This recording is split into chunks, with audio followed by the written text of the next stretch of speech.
So that led to, I guess we are openly discussing Gaikowski. I guess we are now. That's all I know is his name and his voice.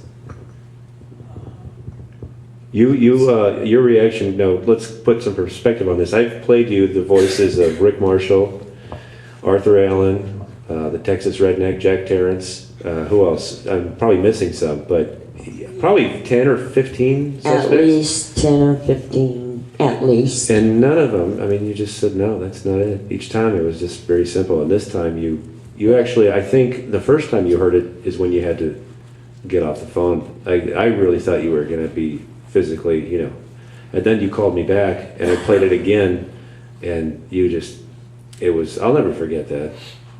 I felt kind of bad, but I felt kind of good too, because I thought if it's affected her like this, then there might be something to it. Once in a while I get on the online. Once in a while Lisa Baker's going to help me finally, catch up with our modern computer system.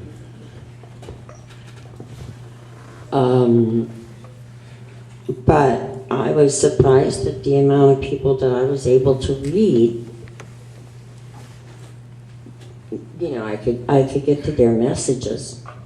And I was actually surprised at the number of people that supported me. They said really nice things.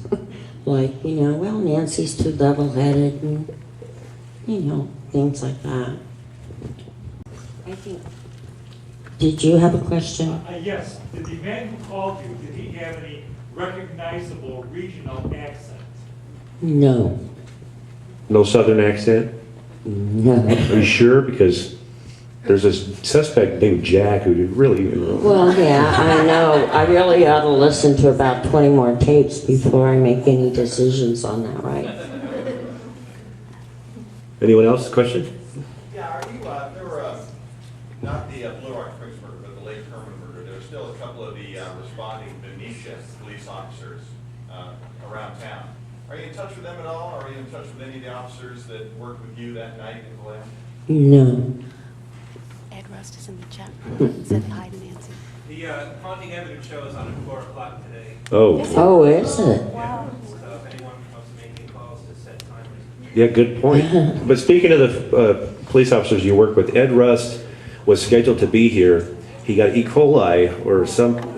He's in the chat room actually.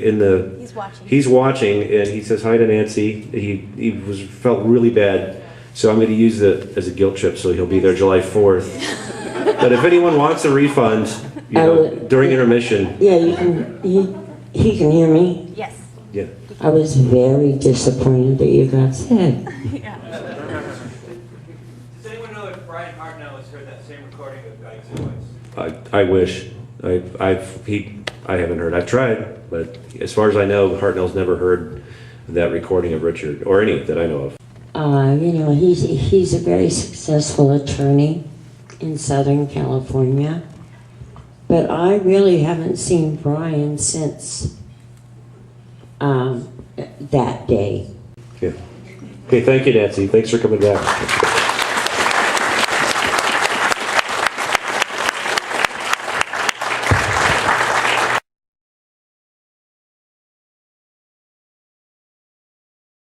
Most of you, I guess, well, if you're following this recently, you know about ZodiacKiller.com, but the website that I first found in 1996 was just called the Zodiac homepage.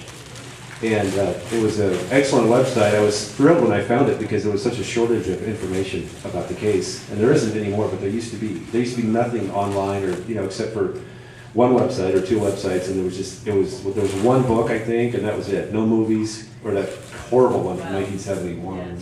They even misspelled Zodiac on the title. K. That's a sign it's probably not too good.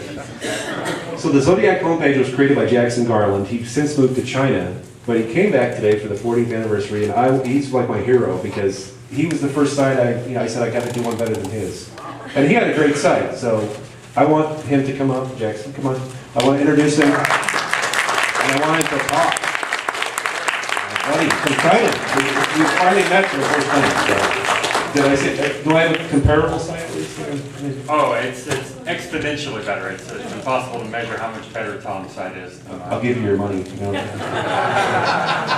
Here's Jackson. Great, thanks, Tom. It's great, actually. Thanks. It's great being able to put some faces of names of people I've corresponded with, for over a decade. Tom and there's a few other people here who I've talked to, kind of online, off and on. So I was in university, and I was, like most people here, I assume, just fascinated with this case and a lot of aspects of it. And similar to Tom's story, I wanted to try and create a website. I'd never created one before. And I was introduced to this case, probably again, like most of us, through the Yellow Book. And that's where the majority of the information that I initially had up came from. My site was up from 1996 until about 1998, I believe, and it went down roughly about the same time that Tom's went up. So his was the successor and the superior site by far. But one of the things that I noticed, or that happened over the course of that 2 years that I kept the site up, was that I got lots and lots of correspondence from a whole variety of people. A lot of people whom wanted to give tips on the case or thought they knew who the killer was, and of course that's to be expected. A lot of people who were, just like us, wanting to just find out more information about it, find out who did it, but who were also kind of sort of amazed by how much a story like this gripped so many people and gripped this area for so long. So it was, as I kept my site up, the holes in the Yellow Book started to get wider and bigger and larger. And it was really great actually getting a lot of information, maybe from some of you here. I don't know if some of the people here, those who email me, I know, I remember some names, but hopefully maybe I can catch up with you later if you did email me at some point. Hey, come find me later. I want to talk to you. It's been great following Tom's site over the last decade because when mine went down, I graduated university, I moved on, I started working and just wasn't able to maintain it. And there's no way I could have done it, any kind of justice, not like Tom was being able to do. So it's actually great that the timing worked out, that his went up right when mine went down. One interesting story that happened when I was running my site, there was a sort of Zodiac copycat murder in Japan, in Kobe, Japan. I don't know if anybody knows about this. And a couple of Japanese reporters, one in particular, emailed me and sent me information on the case, and he sent me the letter that this killer had left. For those who don't know about it, a young schoolboy had been murdered and decapitated, and there was a letter left which was very similar in a lot of aspects to the Zodiac case. And so I took a look at that, and he was asking me for some an opinion on it, and there were certainly lots of links there. But I also noticed a link to some horror films as well, and it seemed that this killer had been inspired by both Zodiac and also some films, in particular The Exorcist 3, which had a killer based also on Zodiac, the Gemini killer in that film, in that book.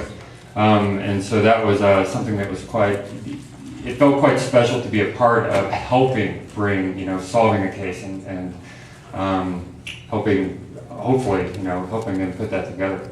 So that I thought was, that's something that I remember quite a bit, and I know that Tom has probably had quite a few experiences like that. Unfortunately, we still haven't solved the main case that we're all here for, but it's been pretty amazing following it over the last 10 years, and I certainly look forward to staying online. Unfortunately, I live in China, and sometimes the policing of the internet over there prevents me from getting on the site as much as I'd like, but I will definitely be floating around there, and I look forward to getting to know all of you even more. What are you doing in China? I'm a teacher, actually. I teacher at an international school there. So this has kind of been something that's been a personal interest. So it's not linked to what I do there, but I'm a high school teacher. Yeah. Great. Teacher. That's right. So, I just want to thank Tom in particular again for all the work that he's done on his side. Like I said, when mine was up, I started getting bits of information which suddenly made me say, whoa, there's a lot more to this than is out there in the public eye right now. And I tried to get some of that up. Most of my site was still pretty much what all of us knew.